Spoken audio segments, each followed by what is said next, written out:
There's something just so fascinating about knowing that our main female character can just be snapped out of existence in a second just because of what she's going through in this series.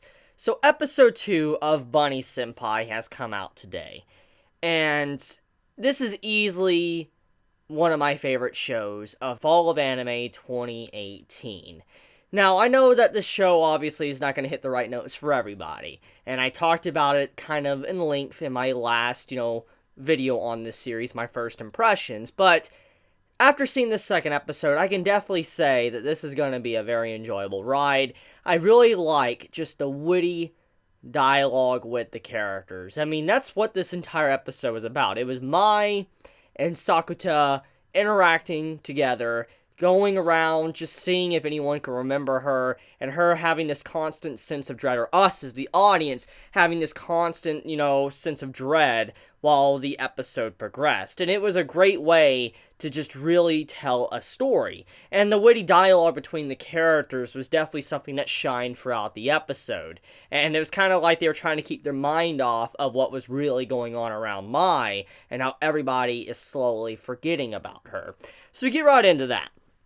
Mai and what she's going through right now is a very scary thing to go through. Honestly, it's something that probably could never happen to us in real life, but if it ever could happen, it's definitely something that many of us would be very terrified about. Because, I mean, it's one thing just to die, it's one thing to just have people not, remember you when you do die, but it's another to when you're still alive, but then everybody ceases to think you exist anymore. Even your own mother doesn't even know you exist, and everybody's forgetting about you. It's gonna hurt. It's gonna feel bad. You'll feel like your entire existence, everything about you is just going to disappear, and you're gone. And that's the feeling I got throughout this episode. And you can see throughout the episode with the progression that Mai is very scared. She's very worried, but she's putting on this face, this persona, to where she's acting like she's strong-willed. She's not worried, and, everything's going to work out. That's the face she constantly puts on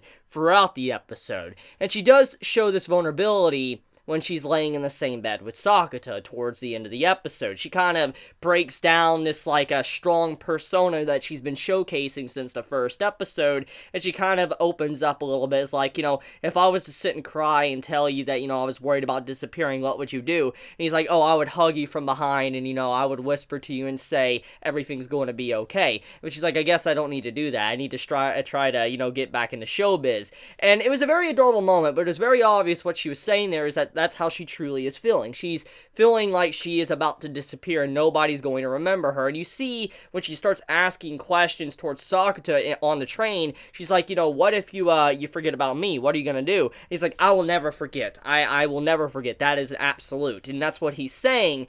And you can see where she doesn't fully believe what he says. She knows that he's not trying to be malicious even if he does forget, but you can see that she doesn't truly believe what he said. And it shows that she is worried, because if he forgets about her, then most likely, her entire existence, it's over. And that's the scary part about this, and what makes it so shocking, is that you could see right now, she's in a difficult spot. It's not something that normally could be dealt with, because, even her own mother doesn't even remember her. And that says a lot, because it shows that if your own mother, even if your mother probably wasn't the best, which I will get in that in a second, it still says a lot that your own mother can't even remember your existence. That's pretty freaking bad. So when that moment happened, it shows what she's going through right now is very dire, and if something is not done, her existence, she'll cease to exist. She will no longer be in the world at all, or relevant. Now, to get into the whole mother ordeal, from what was stated from Mai in this episode, her perspective, her mother forced upon her a role that she did not want. Apparently, Mai, she loves showbiz. She loves going and, being in drama, videos, and all that. She loves that. But the thing is that she never wanted to wear a swimsuit and model and stuff like that. She never wanted to do that. That was something that was against her policy, which I can completely understand. But that's something she never wanted, but her mother was her manager. And because of that, one day when she walked in, she realized there was a swimsuit laying down, she wanted to leave, but because of the contract and all that, she couldn't. And so she was forced to do something against her will that she did not want to do, and it was thanks to her mother in the first place. And so in that moment, that's when Mai did not want to be a part of showbiz anymore. That's when, all of this started, where her existence, she started to disappear, and everybody was starting to forget about her. It was a very dire moment for her, a critical moment right now in the story. And from her perspective, I understand why she was very upset. I would be angry too. If it was something I didn't want to do, but then I had to model and stuff like that, that would upset me quite a bit. So I can understand my situation. But we also got to look at it like this as well. It's clear as day that the mother does care about her daughter. It's not a situation like Hanebado.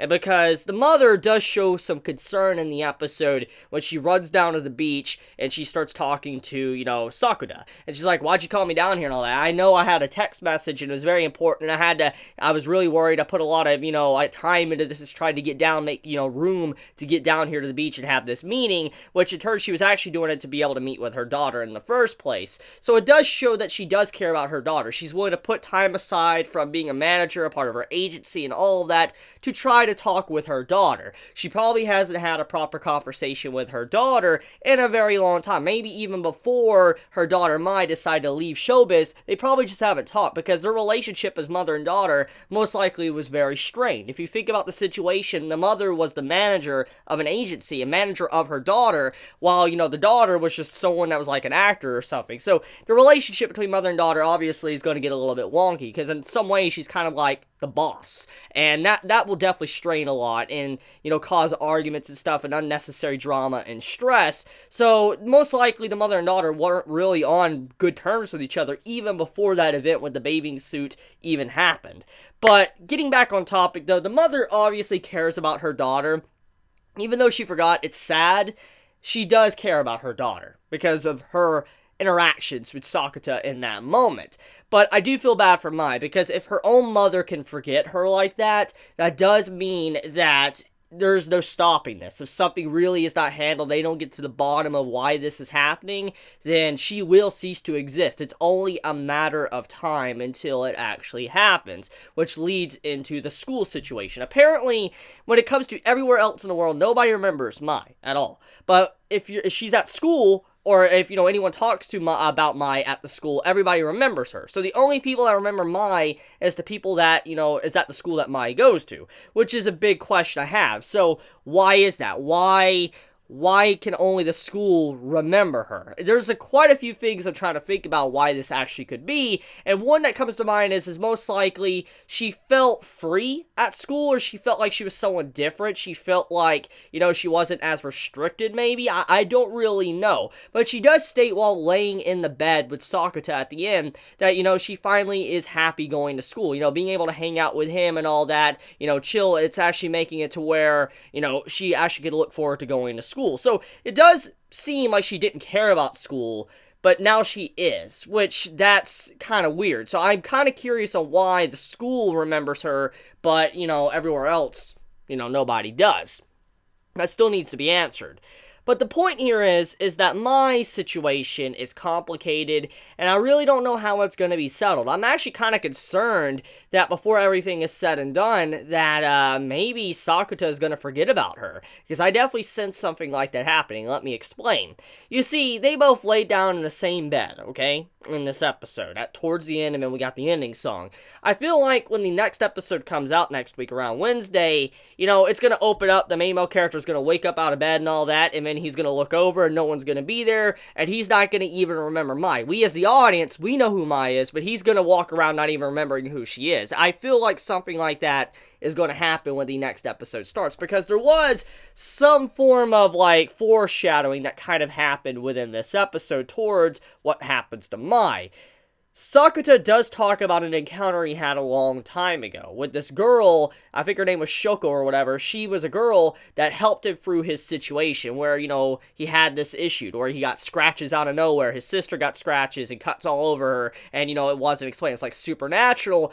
And, he was, a nervous wreck, didn't know what to do. And eventually this girl he encountered at the beach started talking to him, and then, she's like, hey, this is what's going on. Don't worry about it. And, she basically cheered him up, and he fell in love with her. But as time passed, she just disappeared. Nobody knows who she was. Nobody remembered, even though she went to the same place as him, nobody knows who she is. So her existence, she ceased to exist entirely, which brings up a very important question.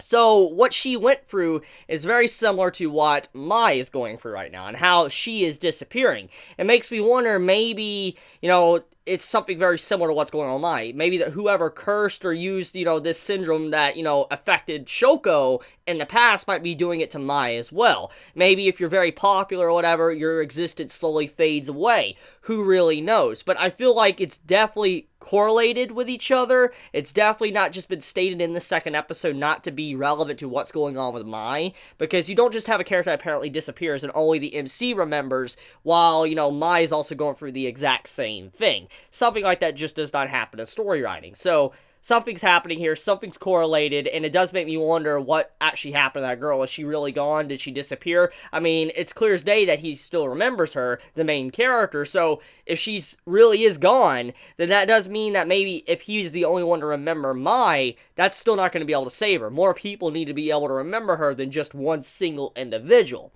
But that's pretty much my thoughts on the episode. It's a great episode, great story, great dialogue, great characters. It's honestly just an amazing second episode. Honestly, a lot better than even the first. I think the dialogue definitely took a step up compared to the previous, which I already loved the dialogue. It reminded me of Snafu and Monogatari, but once again, I was reminded more of Snafu and Monogatari throughout this episode, because, I mean, the whole bed scene, that felt so much like a Snafu scene, and then just the, chemistry between Mai and Sakuta was also very much like, Shinjogahara and, Araragi, and so I'm like, yeah, this series is definitely phenomenal. It's one of my personal favorites from this season. I can't wait to see more of it. But that's about it. Let me know your thoughts in the comments below, how you felt about this week's episode of Bunny Senpai. Did you enjoy it? Did you hate it? Be honest in the comments below. And if you enjoy my content, please subscribe. If you like this video, please leave a like. And if you want to get notified for whenever I upload a video, please click the bell icon down below, because for some reason, even if you click the subscribe button, you don't always get notified for whenever a video is uploaded. So if you want to get notified, click that bell icon down below. And this doesn't just go for me, this goes for everyone on YouTube. So if you have YouTubers that you love and you want to get their content as soon as they upload it, also hit the bell icon for them as well. But I love you guys. Be safe. Stay healthy.